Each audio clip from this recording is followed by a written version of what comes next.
Welcome back to the channel and welcome back to another round of Bases Picks. As always, please like and subscribe, share with a friend, a colleague, a relative, an associate, an enemy, any and all in between. It is appreciated. Now, there's cards coming on tonight on the Zone.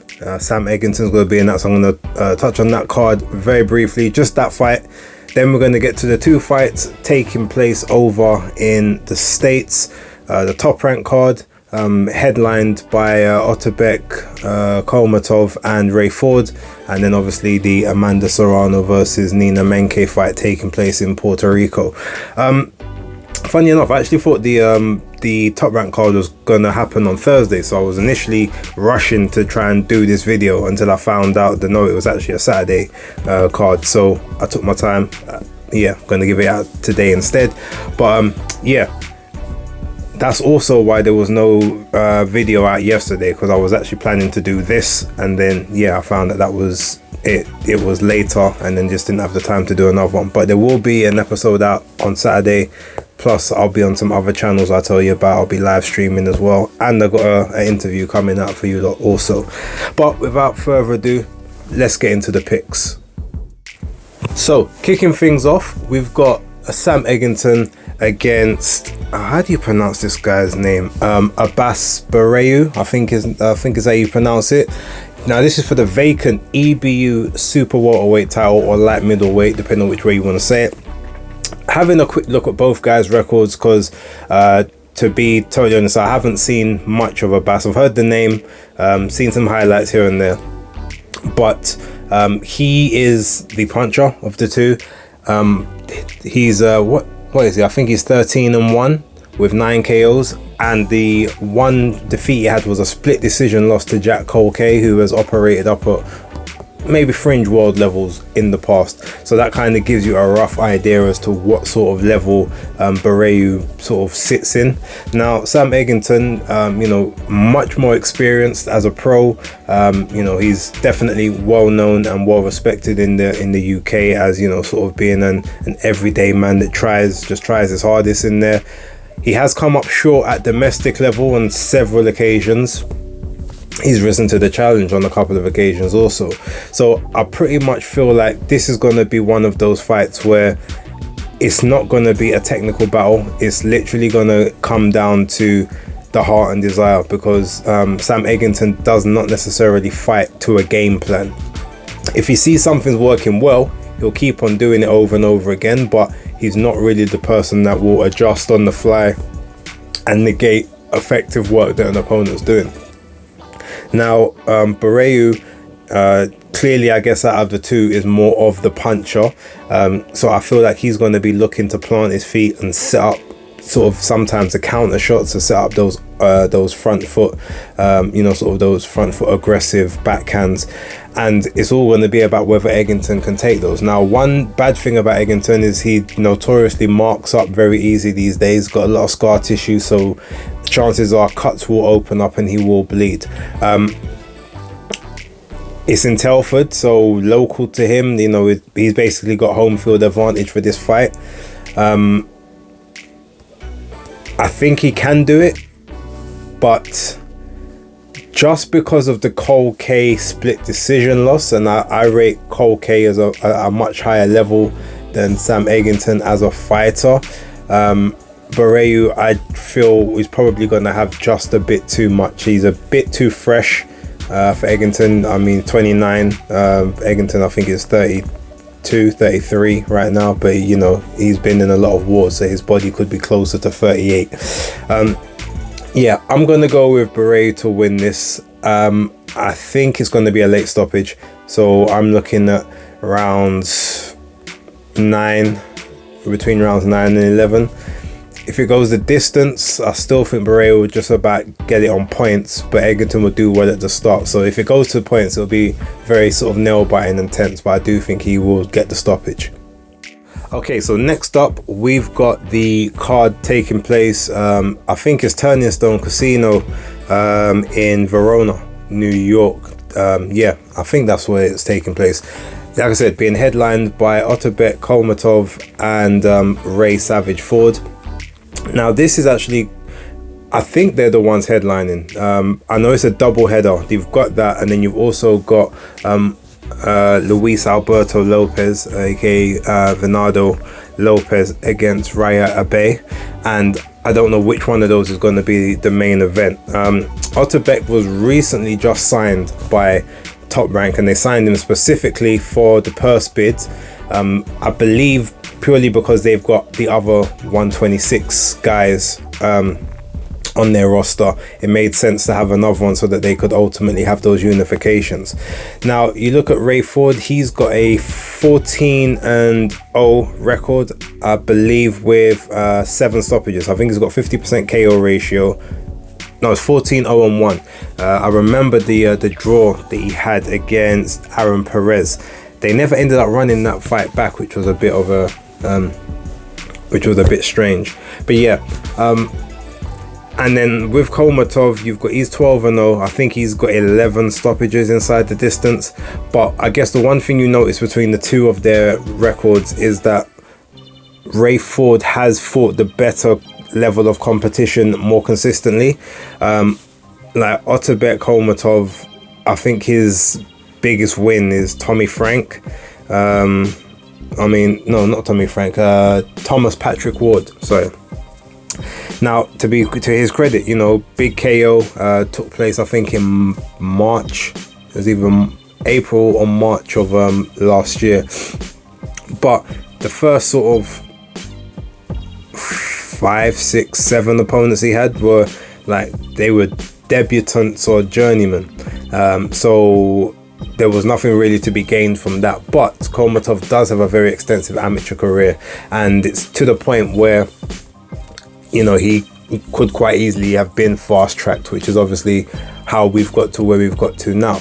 And obviously, part of the reason I guess he was fighting, sort of debutantes and no-hopers as such, is he didn't have there was no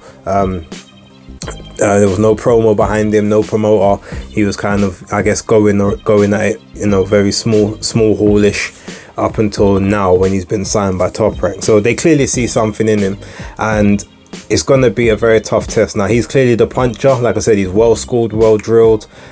He has a very extensive amateur background, but on the other hand, so does Ray Ford. Kholmatov's from Uzbekistan, so that they train diligently and they train hard, but they have their deficiencies the same way as every other style does. But Ray Ford has improved. I feel like he's improved more significantly over the years, and I feel like his style, he's gonna have a game plan to kind of nullify Kholmatov. If he can stay away from the power in the first parts of the fight, I feel like he's gonna have a really good chance in this fight. Kholmatov is the house fighter, so that's always a bit of a concern, like trying to leave it up to the judges, knowing that you are, for lack of a better word, you are the away team on this one. So that is going to have to be something he's going to have to contend with, which is also going to mean that he can't go over there and coast, try and play it safe on the outside of the ring. He's going to have to get in the mix, use his superior speed and maybe his elusiveness to get through Kholmatov's sort of early work and then sort of take him down the stretch. Now he's been through a lot more rounds than Kholmatov as a pro, which I do think leads to his benefit. And purely just based on the level of competition he's faced compared to what Kholmatov has, Kholmatov's a big favourite in this one, but I have a feeling that Ray Ford is going to win that belt. I feel like he's going to win that vacant title, that vacant WBA, and end up back on the DAZN Matchroom platform with it. I think he's going to do it on points. It could even end up being like a split decision, but he was the one calling for this fight. He was the one saying, I'll take care of when Lee Wood's done what he's doing, drop the belt, I'll face Kholmatov and handle that work. And ultimately he stuck to his guns, so he must see something in there. Like I said, it's not going to be easy, and he is the away fighter, so he's got a lot to do, but I do think that Ray Ford gets it done. So my prediction is Ray Ford to win on points this Saturday. Now we've also got Luis Alberto Lopez against Raya Abe. Now, Ebe is, I mean, look, he's a pretty solid operator. What's his record? I'm trying to remember his record. It's something like 25, 3 and 1, I think it is.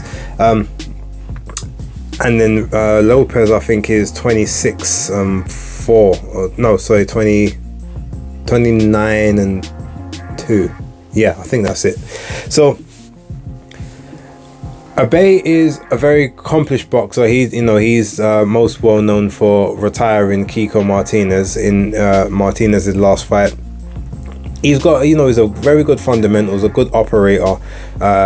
Doesn't do anything spectacularly, doesn't have great speed, doesn't have great power, or great sort of ring generalship, but he does everything well when he puts it all well together. He has been fighting exclusively in Japan, which isn't a knock, but I guess the majority of those have been technically what you would call maybe the smaller hall shows. So he's worked his way into this position, but Kiko Martinez is the best opponent that he's faced, and obviously at his very advanced stage. You've got Lopez now, who obviously has been in the ring with a lot more well-schooled amateur pedigree people. Like Josh Warrington was, fairly accomplished in the amateurs, in the juniors and as such. Obviously you had Michael Conlon, who, he dealt with quite handily, and just, there's been a couple others on his record where you can see that he's got the better experience out of the two. And without necessarily going into a game plan, I think the experience and the unpredictability of Lopez is going to win him the title, or he's going to regain the title, I should say, or retain it. I'm going with Lopez to win, and I'm going to win via late stoppage. I'm thinking round 9, sort of between rounds 9 and 10, I can see him sort of wearing down the bay and getting the victory that way. Now there's several good fighters on the undercard. I'm definitely gonna try and stay up to watch Troy Isley and Rowan Polanco. Floyd Diaz, I think, is on the undercard as well. I think Brian Norman Jr. is on the card too. So I'm definitely going to be looking at those, but those are my predictions for the two chief support co-mains. Okay, so moving over to the zone card, most valuable promotions taking place in Puerto Rico. There's several fights on the undercard that I'm actually very interested in seeing, but rather than give predictions on those, I'm just going to be interested to watch. I know for a fact Javon Walton, a new kid. I think he's Puerto Rican, but he's just one of the new upcoming fighters from MVP. They've got high hopes on. I'm definitely keen to see what he's gonna do. Crystal Rosado as well, or Crystal Rosado Ortiz, I think is her full name. Definitely want to see what she gets up to on the card. But I'm going to kick it off with Jonathan Bomba Gonzalez against Renee Santiago. Now this one is taking place at Light Fly. It is for the WBO Light Flyweight champion, which Jonathan Gonzalez holds. I think Renee Santiago may have an interim version of that title as well. So this is, I guess the consolidation. Now Bomba Gonzalez has been, he's supposed to have been doing work with Kenshiro Taraji, but I think he had to take this mandatory, has to sort this mandatory out, and then I think after this he can ultimately get to that unification. Now Renee Santiago is not a slouch by any stretch of the imagination, but I feel like he's doesn't have the same level of experience as Gonzalez, who I think is 27-3-1, whereas Santiago is 12-3. So you can already see that even in a much sort of lesser career, he's, they still not necessarily on the up and up. It's this is literally his chance. I feel like once Gonzalez gets through this, ultimately at that point he's going to go into bigger and better things. So I've kind of given it away already. I am predicting that Bomba Gonzalez does win this. I do think it will be on points, but I think it will be a unanimous decision. Right, I guess the co-main or the chief support, whatever they're calling it, Jake Paul versus Ryan Borland. I can't really give you anything here other than I think Ryan Borland does have an amateur background. I think he's a former Golden Gloves champion as a youth, as an amateur. So he's clearly got some ability, some level, but I've never seen him fight. I can't speak to his ability here. But I'm sure the team have watched him, have looked at him carefully, and feel like he will provide the necessary test that Jake Paul needs. So I am going to go with a Jake Paul victory. I do think it's going to be a knockout because, you know, his whole thing is set up to deliver knockouts -3 fights actually now, because the Nate Diaz fight was no knockout, the Anderson Silva fight was no knockout, and the Tommy Fury fight was no knockout. Okay, but yeah, I got a feeling there will be, I think he'll get a KO, but I think it will be in the mid to late rounds. I think this might be another 8-rounder. So if it's an 8-rounder, I'm going to predict the knockout to come sort of in round 5 or 6. Yeah, no other thing other than that. That's all I can really say. Now, main event time. Amanda, the real deal Serrano, against Nina Menke from Germany. This one is much easier for me to talk about. They're going 12 3-minute rounds in the women's code for the unified super featherweight titles. Obviously, Amanda Serrano vacated the WBC belt because they wouldn't allow her to do the 12 threes. Record 46-2-1 for Amanda, with something like 30 KOs, and Nina Menke is like 18-3.